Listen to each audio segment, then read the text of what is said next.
Hello under graduate student, तो कैसे हैं आप सभी। आई होप आप सभी अच्छे होंगे। मैं करण सिंह वेलकम करता हूं आप सभी का हमारे चैनल अमेजिंग साइंस साइड में।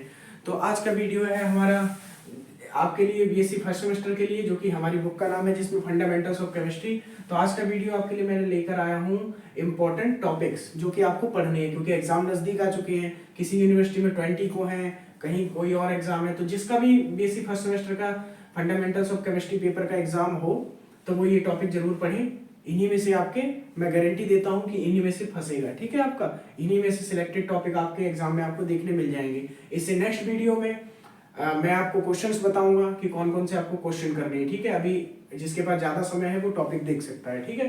तो देखिए यूनिट 1 है जो कि हमारी molecular polarity and weak chemical forces. उसमें हमारा आप पढ़ लेना रेजोनेंस एंड रेजोनेंस एनर्जी, ये टॉपिक पढ़ लेना। फिर उसके बाद वान डेर वाल्स फोर्सेस पढ़ लेना, ठीक है। उसके बाद ion dipole force, dipole dipole interaction and induced dipole interaction, ये टॉपिक पढ़ लेना। ये वान डेर वाल्स फोर्सेस के अंडर ही आते हैं ये तीनों हमारे, ये ion dipole forces and dipole dipole interaction and induced dipole interaction, okay. ये तीनों वान डेर वाल्स के अंडर ही आते हैं। उसके बाद डाइपोल मोमेंट पढ़ लेना और पोलरिजिबिलिटी पढ़ लेना। उसके बाद Fajans rule and hydrogen bonding जो है हमारा मोस्ट इंपॉर्टेंट है, आएगा जरूर, याद रखिए। शॉर्ट में आएगा ये, ठीक है। शॉर्ट आंसर टाइप जो क्वेश्चन आते हैं 2 करने होते हैं, उसमें से हाइड्रोजन बॉन्डिंग हमारी आ सकती है, मोस्ट इंपॉर्टेंट टॉपिक है।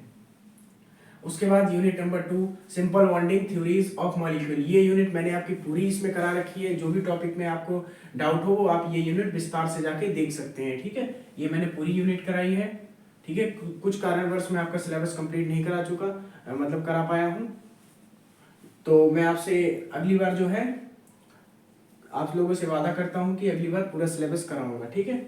अगर आप लोग थर्ड सेमेस्टर की मतलब सेकंड सेमेस्टर की इसके बाद चाहते हैं कि मैं आपका कंप्लीट कराऊं तो आप मुझे इस वीडियो के कमेंट में बताइएगा, तो मैं सेकंड सेमेस्टर तुरंत स्टार्ट कर दूंगा, क्योंकि अब मेरे पास कोई इशू नहीं है, ठीक है। कुछ इशू हुआ था जिसके कारण मैं आपकी वीडियो कंटिन्यू नहीं कर पाया। देखिए तो हमारी सेकंड यूनिट है simple bonding theories of molecule, जिसमें एटॉमिक ऑर्बिटल है, ये पढ़ लेना, मॉलिक्यूलर ऑर्बिटल। फिर उसके बाद अबाउ प्रिंसिपल जो कि मोस्ट इंपॉर्टेंट है वेरी शॉर्ट के लिए, या शॉर्ट में भी आ सकता है बीबीटी।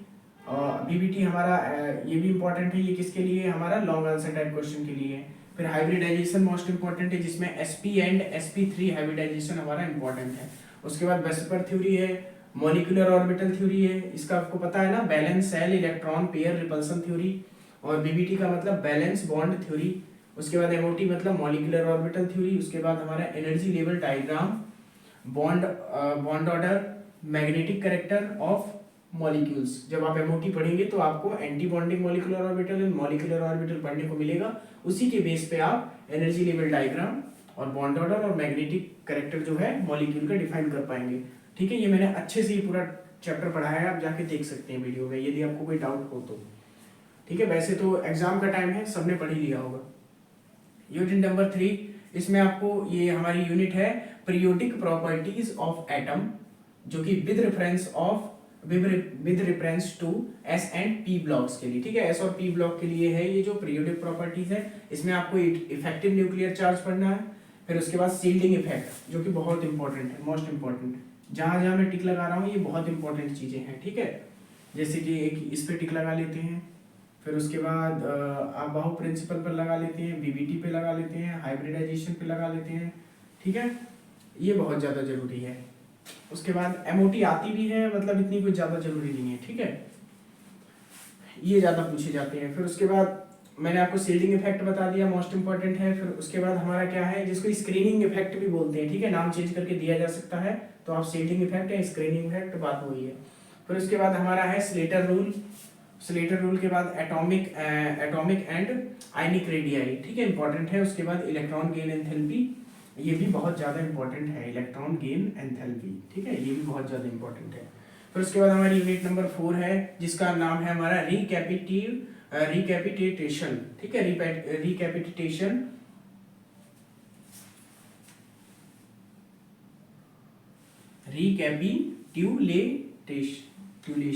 रिकैपिटुलेशन, ठीक है, of basic of organic chemistry. मैं सोच रहा था स्पेलिंग गलत है, लेकिन नहीं, सही लिखी है, ठीक है। रिकैपिटुलेशन, ठीक है, ये वाला recapitulation of basic organic chemistry. वैसे आप यूनिट का नाम केवल इतना भी लिख सकते हैं, बेसिक ऑफ ऑर्गेनिक केमिस्ट्री। ठीक है, तो इसमें हम आपको क्या पढ़ना है, इसमें बॉन्ड लेंथ पढ़ना है, उसके बाद बॉन्ड एनर्जी पढ़ना है, उसके बाद बॉन्ड एंगल पढ़ना है।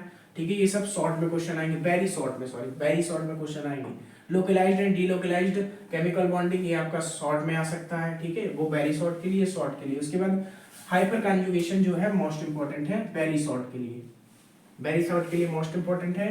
उसके बाद फिर रेजोनेंस मीजोमेरिक इफेक्ट जो है ये बहुत जरूरी है, और फिर उसके बाद इसकी एप्लीकेशन ये भी बहुत जरूरी है। ठीक है, तो आप इसको एक काम कीजिए, स्क्रीनशॉट ले लीजिए और देख लीजिए। मैं अभी आपके जो हमारी 4 यूनिट बची हैं वो मैं आपको समझा देता हूँ। ठीक है, आप इसको नोट कर लीजिए या स्क्रीनशॉट लेकर रख लीजिए। तो चलिए, अब है आप लोगों की यूनिट नंबर 6। तो यूनिट नंबर 6 का नाम है आपका स्टीरियो केमिस्ट्री। ठीक है, तो स्टीरियो केमिस्ट्री में आपको क्या करना है, ज्यादा कुछ नहीं पढ़ना है, ओनली कॉन्सेप्ट ऑफ आइसोमेरिज्म पढ़ना है, उसके बाद टाइप्स ऑफ आइसोमेरिज्म पढ़ना है, उसके बाद उसमें भी ऑप्टिकल आइसोमेरिज्म पढ़नी है। ठीक है, ऑप्टिकल आइसोमेरिज्म थोड़ी सी बड़ी है, लेकिन इसको ध्यान से पढ़िएगा। ये आपका लॉन्ग में क्वेश्चन बनेगा एक ही, concept of hybridisation, concept of isomerism, और उसके बाद टाइप्स ऑफ आइसोमेरिज्म उसी में लिखना होगा। फिर आगे ऑप्टिकल आइसोमेरिज्म स्पेशली आपसे पूछ ली जाएगी। ठीक है, उसके बाद यूनिट नंबर 7 जो है वो आपका है बेसिक कंप्यूटर सिस्टम। इसमें से भी ज्यादा नहीं पढ़ना है आपको, ओनली हार्डवेयर एंड सॉफ्टवेयर, जिसमें input devices and output devices और स्टोरेज डिवाइसेस, जो कि इनपुट और हार्डवेयर एंड सॉफ्टवेयर के अंतर्गत ही आती हैं तीनों चीजें, ये पढ़ लेना बस। ओके, और कुछ ज्यादा नहीं पढ़ना है। उसके बाद यूनिट नंबर हमारी 8 है मैथमेटिकल कॉन्सेप्ट फॉर केमिस्ट्री। ठीक है, ये आपके लिए ज्यादा इंपॉर्टेंट नहीं है, इससे कुछ ज्यादा कुछ आता नहीं है, इसलिए इस पे लिख लेते हैं क्रॉस, यानी नॉट इम्पोर्टेंट।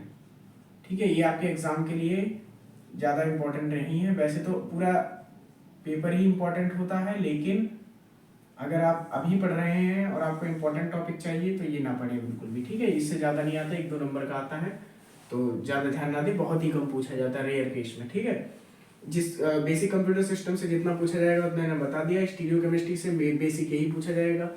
ठीक है, यदि आप ज्यादा इसमें पढ़ना चाहते हैं तो आप ज्योमेट्रिकल आइसोमेरिज्म पढ़ सकते हैं, बाकी ऑप्टिकल मोस्ट इंपॉर्टेंट है। ठीक है, तो यदि आप क्वेश्चन भी इंपॉर्टेंट चाहते हैं कि हमें क्वेश्चन भी चाहिए, तो आप इस वीडियो के डिस्क्रिप्शन बॉक्स में जाइए, वहां पे आपको उस वीडियो का लिंक मिल जाएगा, हमारे चैनल पे वो वीडियो पड़ी हुई है। ठीक है, आप उसमें जाकर देखिए, आपको इंपॉर्टेंट क्वेश्चन भी मिल जाएंगे कि यदि आप क्वेश्चन फॉर्म में चाहते हैं। ठीक है, जो मेरे चैनल से कभी जुड़ा होगा उसको पता होगा, मैं हर टॉपिक को क्वेश्चन के फॉर्म में आपके सामने रिप्रेजेंट करता हूँ। क्लियर, तो ये आपको अच्छे हुए समझ में आ गया होगा।